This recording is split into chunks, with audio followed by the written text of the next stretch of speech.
This is the Daily Bread Bible Study. We are looking at day 101, focusing on 1 Kings chapters 6 through 7.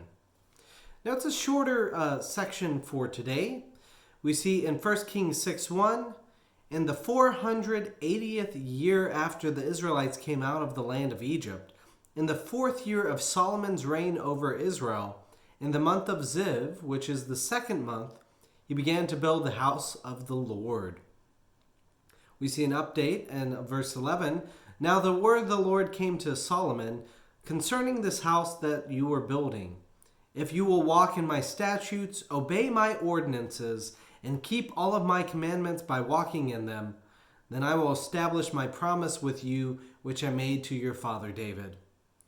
I will dwell among the children of Israel and will not forsake my people Israel. So Solomon built the house and finished it.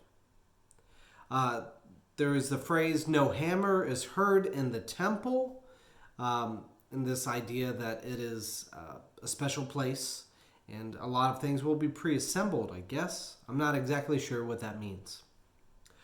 We see that it's pretty clear he did not build it alone. Hiram from Tyre seems to be connected.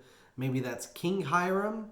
As it says in 1 Kings 7:13, now King Solomon invited and received Hiram from Tyre. He was the son of a widow of the tribe of Naphtali, whose father, a man of Tyre, had been an artisan in bronze.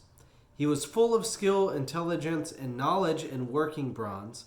He came to King Solomon and did all of his work. So is this connected with King David previously talking with King Hiram? Maybe this is the same gentleman. Now, all of the work that was done, he overlaid all within the temple, and this with gold. So the two cherubims overlaid with gold. The floor of the house are overlaid with gold, as it says in verse 48.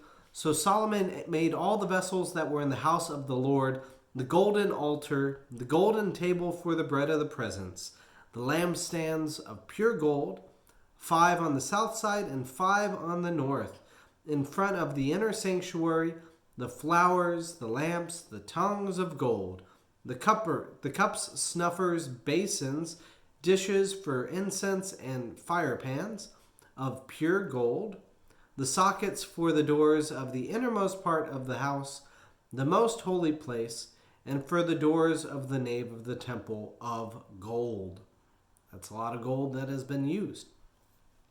As it wraps it up in 1 Kings 7:51, thus all the work that King Solomon did on the house of the Lord was finished. Solomon brought in the things that his father David had dedicated, the silver, the gold, and the vessels, and stored them in the treasuries of the house of the Lord. So we see all of that is put together, and the Temple of Solomon is now complete. We'll discuss the dedication of the temple next time.